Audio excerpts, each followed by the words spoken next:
only learned how to use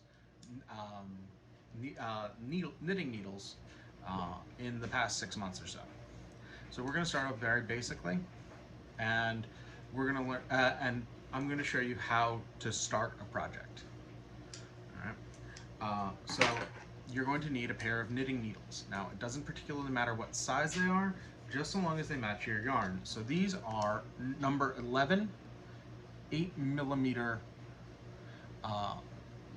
knitting needles. Like I said, it doesn't matter so long as they match your yarn. My yarn today is going to be this for a baby blanket for my as of yet unborn niece. And as you can see right here, it says, trying to get that right here in this little thing, right? Trying to get that to focus.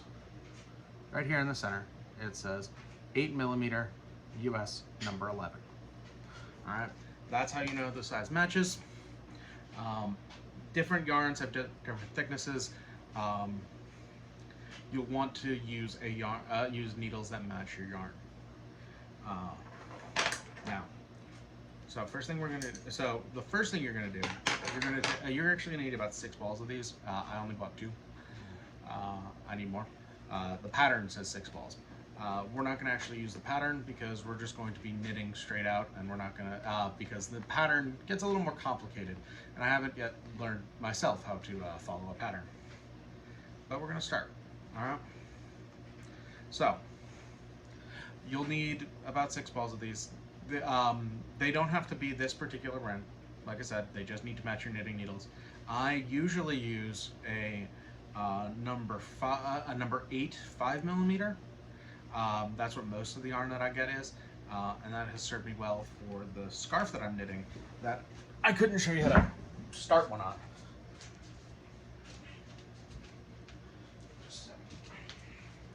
So I've been working on this scarf since April, since COVID started. I've been working on this. I wanted to show you how to start a project, so I couldn't just use this to show you how to knit. Otherwise I would have.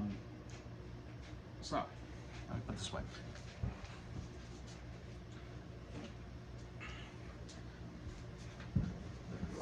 All right, the first thing you're going to want to do is take your ball, take your first skein of yarn, this is a skein, and you're going to unwrap it. All right, that I'm sure seems obvious. Although some have a center pull, which allows you to get to just pull without having to unravel. What I usually do is I actually start and I make a ball of yarn. All right, it keeps it from getting knotted up. Right, and all you got to do is you start at the center with just a little clump, and you start wrapping it around, and it really hurts your fingers at the beginning. Like I said, you can use any type of yarn. All right.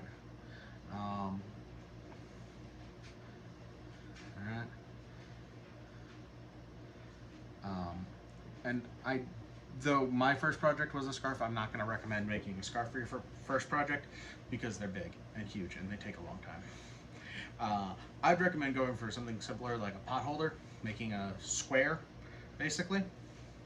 And that's sort of what we're going to do. This is going to become a baby blanket, but I'm going to show you how to start this, and then I'm going to unravel it so I can make my own project.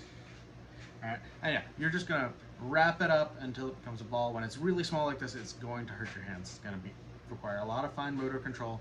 All right, you just kind of wrap all the way around constantly, and I turn the ball as I go to make it actually ball shaped, because I think if I were to wrap it constantly in the one section, it would just become like a cylinder. And I like to have it nice and circular, a little like a basketball pattern, you know, like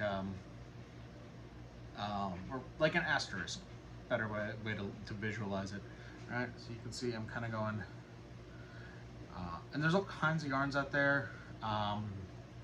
There's solid color yarns, there's multicolor yarns like this one.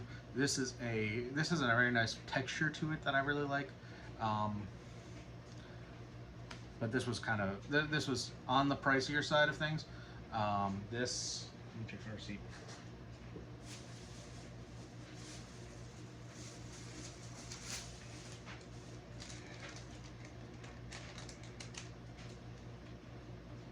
Oh, this is actually uh, looks like $3.99. Never mind, it wasn't actually that pricey. But when you have to buy 6 of them, it gets a little up there. All right, yeah, and you're just gonna roll it, roll it, roll it, roll it, roll it. Okay, until it becomes a ball. All right, as it's starting to form up, and around this point, it starts to get become a little easier to roll because it kind of holds itself together a little longer, and you don't have to worry about it like unrolling as if you drop it by accident. All right, I'm gonna roll this for 5 more minutes, and then if it's not a full ball, I'm gonna transfer to the one that I already did. See, look, I dropped it and it's still fine. And yeah, it really does help you get those fine motor controls. All right. Yeah. Like I said, sometimes if you're going from the outside, it's going to take a little while because it folds and it rolls down there. But, yeah. And this will, like I said, it'll keep it from tangling up on you, which is really good because sometimes these things get really well, because knitting itself is tangling something up so that it doesn't come apart, and then you don't want to have other tangles that you have to get around before you even get to that. Yeah. You know, at the high school, I started a little knitting group, but just sort of unofficially. On Thursdays at the high school, the school library is open for extra hours, and I thought it would be a good idea to have a little activity there where people could just come and go and knit. And so I got a whole bunch of yarn, and actually there was a whole bunch of yarn there as well. And we put it in the Learning Commons. That's what they call the school library there. And every Thursday up until COVID hit, I would be in the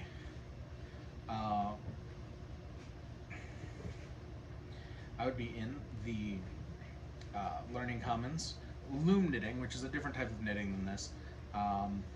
Requires a little bit more expensive piece of machinery. It's a circle with a bunch of pegs in it. It's a little more expensive, but it's very easy to do. And maybe I'll teach you guys how to do that, but I'm not sure that the Parks program has a budget for that. But and so I'd just be making so I'd just do this, and I would just sit there and knit, and then students would come up and say, "Hey, what are you doing?" And I'd explain, and they'd say, "Hey, can we try?" And I'd actually go and teach them how to loom knit. And I really like doing that. And after starting that, I wanted to become, as I said, a master of the fiber arts. I wanted to learn all of it. I want to learn sewing. I'm still working on that. Knitting, crocheting, felting I've actually done before. Felting is this thing where you take a bunch of raw wool, not yarn, and you stab it a bunch of times until it gets so tangled that it becomes a solid object. And I've made some really cool things with that. Not anywhere near master level, but you know, doing that. Knitting is a really great activity because it gives you a physical manifestation of your efforts. Everything you do comes out. Everything you do has an effect on what you are doing, and it reminds you that when you put in effort, you are rewarded. Sometimes with a sock, or a hat, or a scarf, or a baby blanket in this case.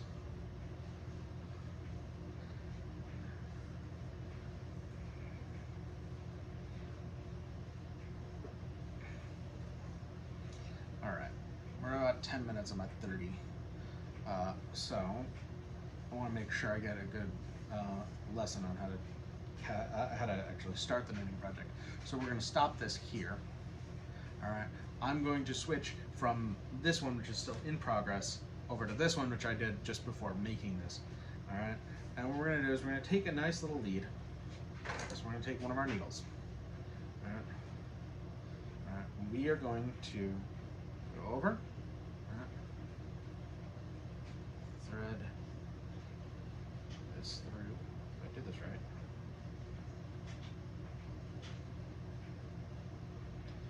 Alright. Actually, I want to make this a little bigger. I'm going to put my yarn ball through it. I did this right. No, I didn't. Alright.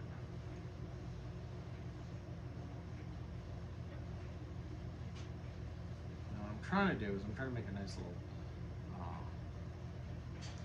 latch. I'm trying to make this pull on.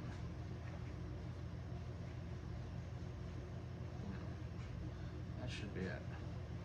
Alright, so see how I've got two things? Yeah, now I can try and get my yarn through.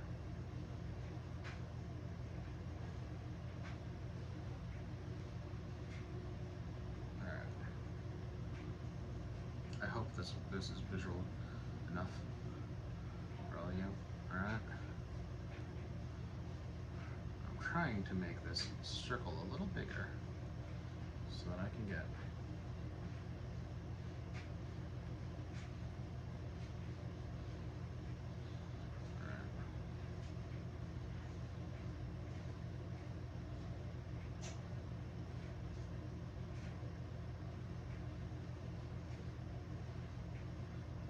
now that's better. Alright, see how I've made this very long? I think I did this right.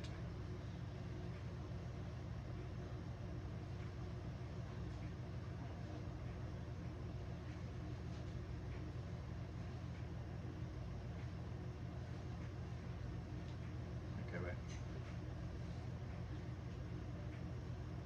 Oops, I put a knot in it. Great. Okay. Okay. Alright, here's what we're gonna do. Big loop. Right here.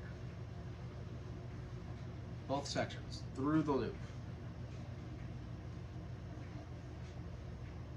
There we go. Okay?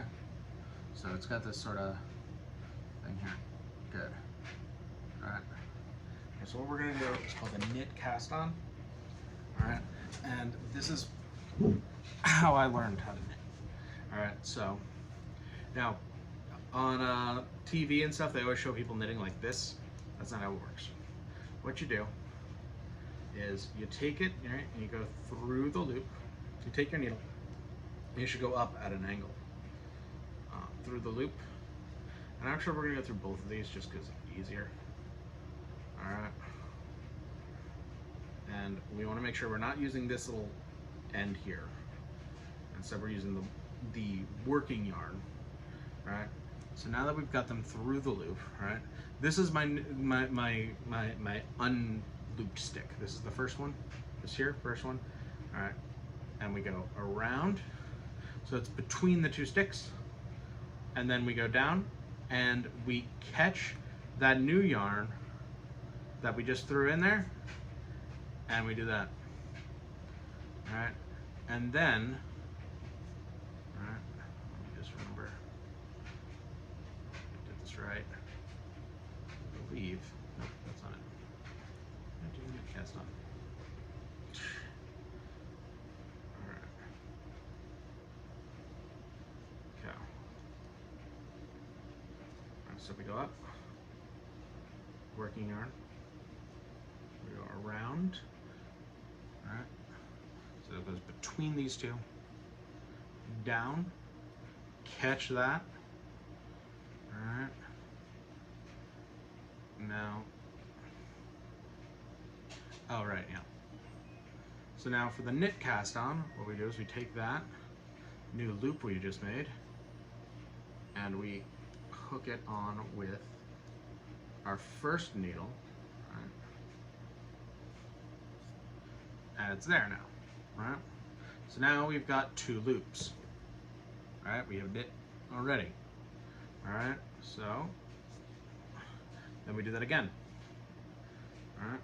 Over, catch, and through. I hope you can see this. All right, then we would normally pull this off, but instead we're going to pull this loop over the top of the next one. All right, and yeah, I'm gonna pull that a little tighter. All right, and see, now we got 3. It's growing. All right. So yeah, we go under the loop, we go into the loop with our stick, right? We take the working yarn, we make a loop around. See how actually no, it's still yellow there. All right, goes right between those 2. We pull down and we catch that little piece of yarn that we just put on there, and we pull it over to the tip, and we hook it on there. All right, and you see how it's sort of growing. Okay.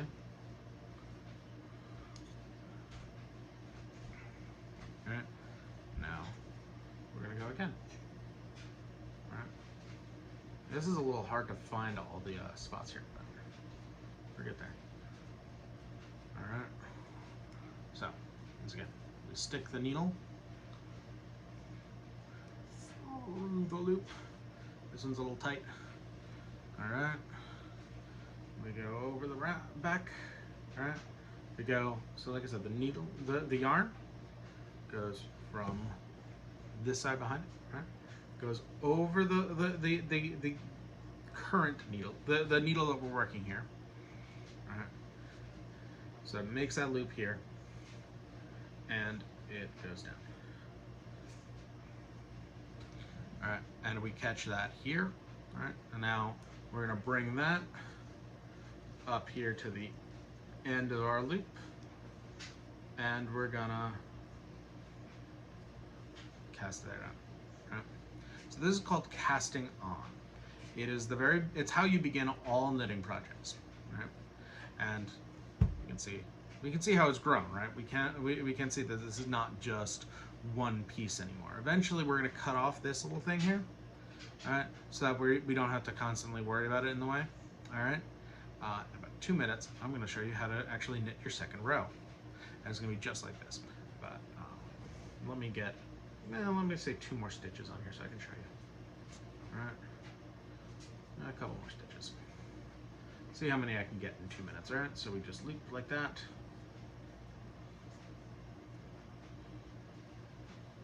And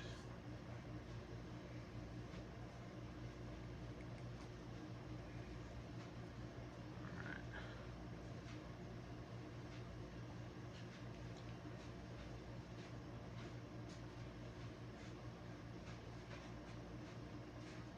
Catch.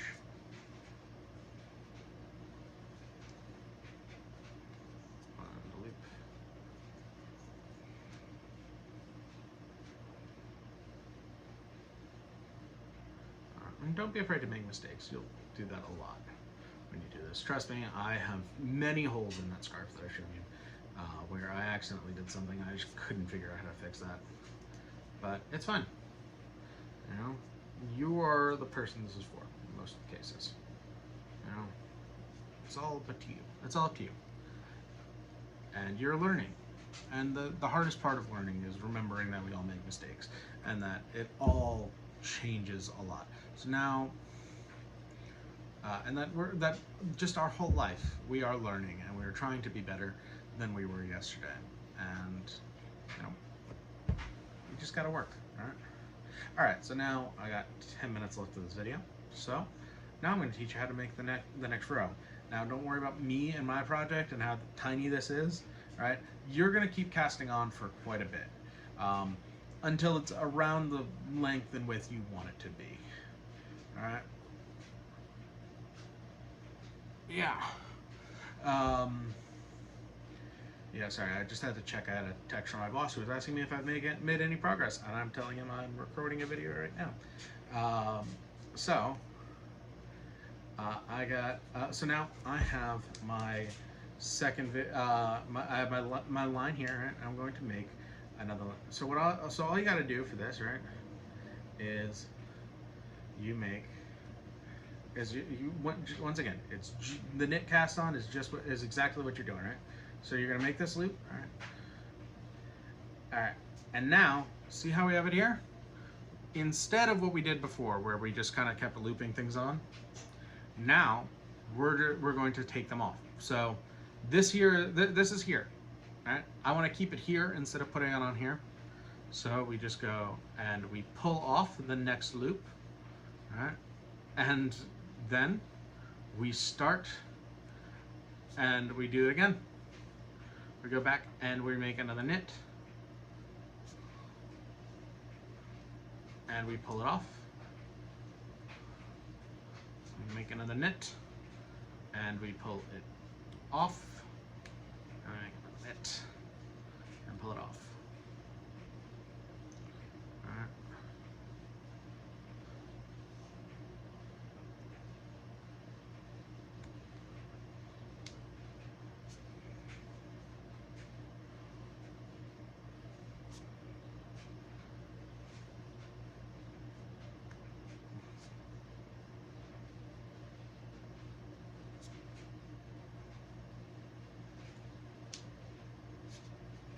Oop, I've fallen off my loop here. That's fine. I managed to get it back.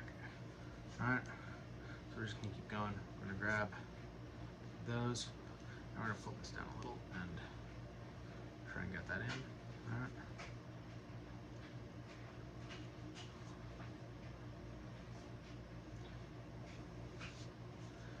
Yeah. So knitting is kind of like the art of tying a bunch of knots all at once.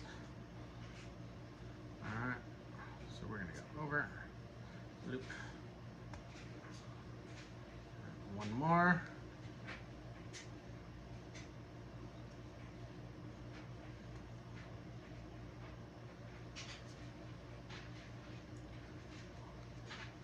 And then we pull it off, and now we have our second row. And now it's important to make sure, especially when you're using something like this, that we try and avoid twisting it so that we can't see where we're going. But look, you can see my first row is hanging off right there. So now, right, I'm gonna make it a little more obvious. I'm going to do my third row, all right?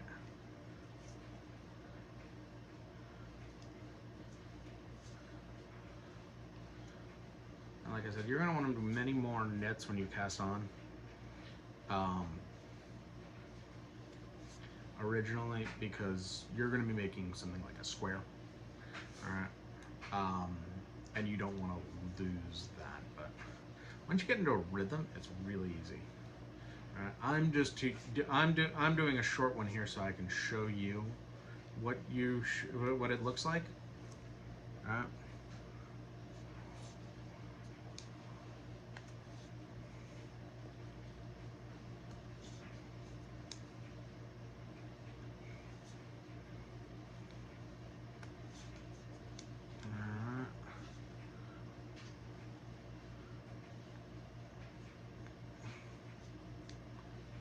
And then the last one here. Last one I always find is looks very light when I do it. It always feels very loose. That's the word, loose, not light. Right? But as you can see, right, it's all coming together. Right? See? It's getting longer.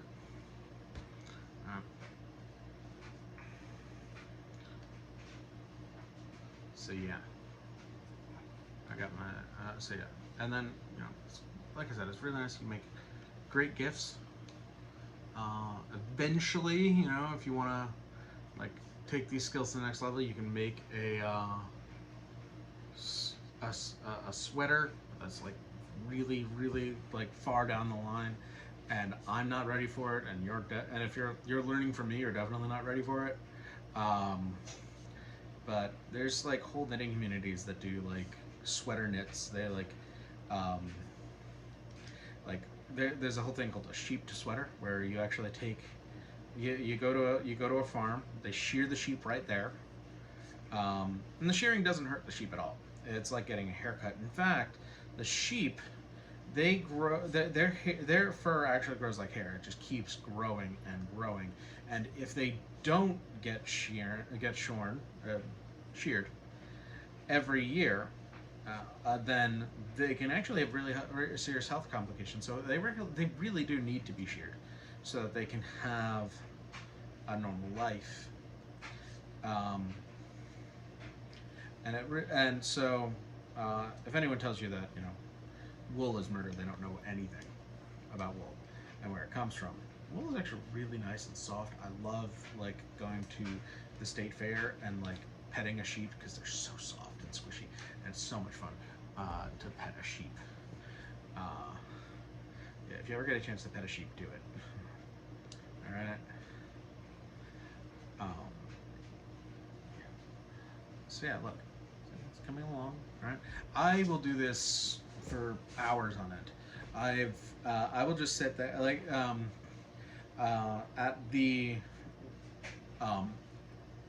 at the extra hours at the Learning Commons, which I hope come back, but I'm not sure really.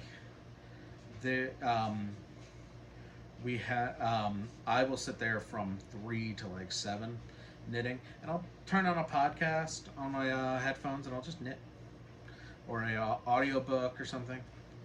I really do love to just sit there and knit and make something and watch my efforts become a thing, especially a thing that I can wear and feel, touch. Making these videos is nice, but they're not a tangible object, and to watch them requires more of my time than when I'm just making them. But scarf, you just kind of have that. It's just there. It's a physical manifestation of your time, and I keep using that word manifestation. To manifest means to make something real. Means to make something physical. That's a good word for you.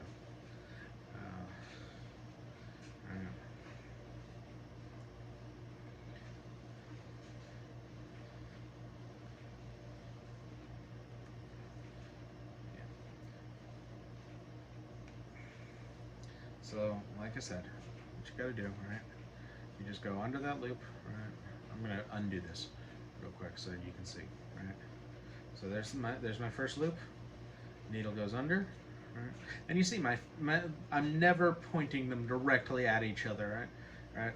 The loop goes around and between my one loop that I'm already on, and it formed right here, and then I pull it off.